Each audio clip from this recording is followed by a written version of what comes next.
ప్రశ్నించకూడదని చెప్పి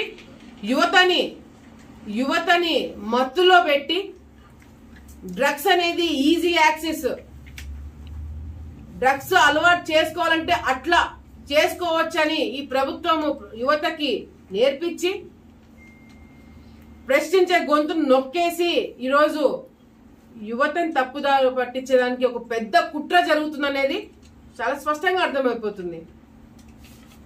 తల్లిదండ్రులు దీన్ని ఏ విధంగా చూస్తారనేది ఇప్పుడు చూడాలా. ఈరోజు నేను ఆఫ్ ద రికార్డ్ అంటే నా ఆఫ్ ద రికార్డ్ కాదు, పోలీస్ డిపార్ట్మెంట్ వాళ్ళే నిన్న చాలా మందికి మాకే చెప్పినారు, ఇష్టం వచ్చినట్టు పిల్లలు మత్తుకు అలవాటు పడినారు. ఈ గాంజా ఇవన్నీ దొరకకపోతే పెట్రోల్ డీజిల్ ఏదో తీసుకుని దాంట్లో ఏదో చేసి ఆ మత్తులోకి వెళ్ళిపోతున్నారంట. ఆలగడ్డలో పిల్లలు బ్యాచ్ వైజ్ గా తయారయ్యి ఎవరిని కొట్టినామంటే వాళ్ళు కొట్టొచ్చేటట్టుగా వాళ్ళని ఏర్పాటు చేసుకుంటున్నారంట ఆ మత్తులో. ఏందండి ఇది? ఆలగడ్డని ఎట్లా చూడాలనుకుంటున్నాం మనము? ఎట్లా కనిపిస్తుంది మనకి? ఇది నేనేమి సృష్టించి చెప్పట్లేదు కదా. టౌన్ లో ఉన్న వాళ్ళకి చాలా మందికి తెలుసు పిల్లలు మత్తుకు అలవాటు పడుతున్నారా లేదా అనేది. టౌన్ లో చాలా మందికి పిల్లలకు తెలుసు, చాలా మంది తల్లిదండ్రులకు తెలుసు. నేనేమన్నా కావాలని నిందలేస్తున్నానా అది కూడా చెప్పండి. ఈరోజు కొంతమంది పిల్లలు, తర్వాత ఇంకా కొంతమంది, తర్వాత మొత్తము ఆలగడ్డలో ఉన్న ప్రతి ఒక్క పిల్లలకి అలవాటు అవుతుంది. వీళ్ళు గాంజాయి ఈ విధంగా మత్తులో ఉంటే ఆడపిల్లల సేఫ్టీ ఎవరిదండి బాధ్యత? ఆడపిల్లల్ని ఎవరు చూసుకుంటారు? ఆడపిల్లలు బయటకు తిరగగలుగుతారా? నిన్న టిట్కో ఇళ్ళకాడికి పోతే ఆడవాళ్ళు చెప్తున్నారు 6 తర్వాత డోర్లన్నీ వేసుకొని లోపల కూర్చోవాల్సి వస్తుంది, బయటికి రావాలంటే భయపడుతున్నాము అని.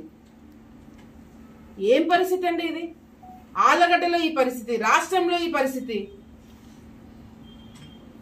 ఇంకా దిశ చట్టాలు ఏం పనికొస్తాయి? మీ ఆడపిల్లలకి పెట్టే పథకాలు ఏం పనికొస్తాయి? ఆడపిల్లలు బయటకు తిరగాలి కదా ఫస్ట్. ఇట్లా ఉంటే దాడులు పెరుగుతాయి ఆడపిల్లల మీద, చదువు సంధ్య లేకుండా పిల్లలు రోడ్డు మీద పడతారు. వాళ్ళ భవిష్యత్తు ఏమవుతుంది? వాళ్ళని చూసుకోవాల్సిన తల్లిదండ్రుల భవిష్యత్తు ఏమవుతుంది? ఈ రాష్ట్ర భవిష్యత్తు ఏమవుతుంది?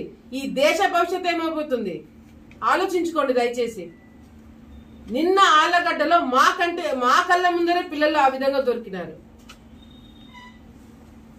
ఇంకా ఇదంతా ఇంటర్లింక్డ్ కాదా? ఇప్పుడు ఆడ మీరు సప్లై చేపిస్తున్నారు కాబట్టి పిల్లలకు దొరుకుతుంది. ఆడ గాంజా మీరు తెప్పిస్తున్నారు కాబట్టి పిల్లలకు దొరుకుతుంది. ఎక్కడో విశాఖపట్నంలో అనుకుంటున్నారేమో, ఎక్కడో కదా దొరికిందని అనుకుంటున్నారేమో. ఆలగడ్డ వరకు పాకింది, ఆలగడ్డ కూడా దొరుకుతుంది.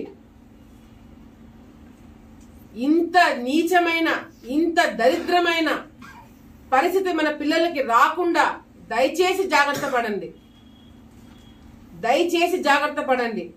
పాపము యువత, జగన్మోహన్ రెడ్డి వస్తే మాకు యువతకు ఉద్యోగాలు వస్తాయేమో, స్పెషల్ స్టేటస్ వస్తాదేమో, ఇంకేమన్నా వస్తాదేమో, రాష్ట్రాన్ని ఎక్కడికో తీసుకుపోతాడని చెప్పి యువత నమ్మి ఓట్లేసినారు.